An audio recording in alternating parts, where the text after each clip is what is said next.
Good morning students. Class eighth में हम chapter 7 पढ़ रहे हैं। चैप्टर 7 में हमने conservation of plant and animal पढ़ा था। आज हम चैप्टर 7 का पार्ट 10 करेंगे, जो हमारा लास्ट पार्ट होगा। पार्ट 10 में देखेंगे रिफॉरेस्टेशन, दोबारा जंगलों को लगाना। Professor Ahmad suggest that the answer of deforestation is reforestation.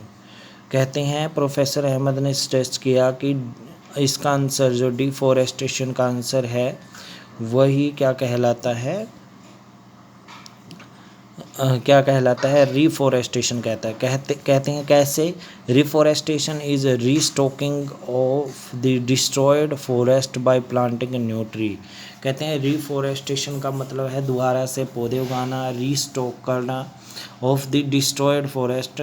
Destroyed मतलब जो ख़त्म किए हुए जंगल हैं उनको बाय प्लांटिंग न्यू ट्री, नए पौधे उगा। The planted tree should generally be the same species which were found in the forest. पर जो पौधे लगा रहे हैं वो सेम प्रजाति के होने चाहिए जो वहाँ से नष्ट किए गए हैं। We should plant at least as many tree as we cut. कहते हैं हमें बहुत सारे पौधे चाहिए at least as many tree as we cut. जितने हमने वहाँ से वृक्ष काटे हैं उतने। Reforestation can take place naturally also. Reforestation naturally होएगा, मतलब कि नेचुरली हो जाएगा, प्राकृतिक तरीके से होगा। If the deforestation area is left undisturbed, अगर जो डिफॉरेस्टेड एरिया है अगर उसको अनडिस्टर्ब छोड़ा जाए, इट इस्टेब्लिश इटसेल्फ, वो अपने आप बन जाएगा। In natural deforestation there is no role of human being, इसका कोई भी रोल नहीं है ह्यूमन बीइंग का। We have already caused tremendous damage to our forest, हमने पहले ही बहुत सारे भयानक डैमेज का मतलब होता है मतलब कि किस चीज़ का ख़राब होना, टू आवर फॉरेस्ट हमारे जंगलों का, हमने अपने जंगलों का बहुत ज़्यादा नुकसान देखा है।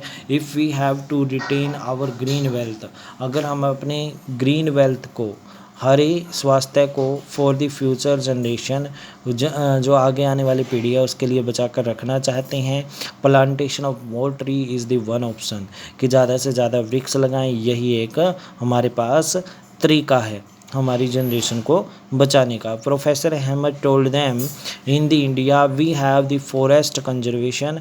प्रोफेसर अहमद ने कहा कि हम भारत में बहुत ज़्यादा जंगलों को बचा रहे हैं। एक एक्ट के दौरान, this act is aimed at the preservation and conservation of natural resources, forest, and meeting the basic needs of people living in or near the forest। कहते हैं इसका लक्ष्य ये होता है कि जो हमारे पास प्राकृतिक जंगल हैं उनकी सुरक्षा और बचाव, और उनके आसपास के जो लोग हैं उनकी ज़रूरतों को पूरा किया जाता है। After some rest Madhav ji ask the children to start heading back because it is no advisable to stay in the jungle after sunset. कहते हैं कुछ समय बाद रेस्ट करने के बाद माधव जी ने कहा कि अब हम वापस चलते हैं, क्योंकि सूर्य अस्त होने वाला था। सूर्य अस्त होने के बाद जंगल में रहना ठीक नहीं था। ऑन गेटिंग बैक, वापस आने के बाद, professor Ahmad and children thank Madhav ji for guiding them through the exciting experience.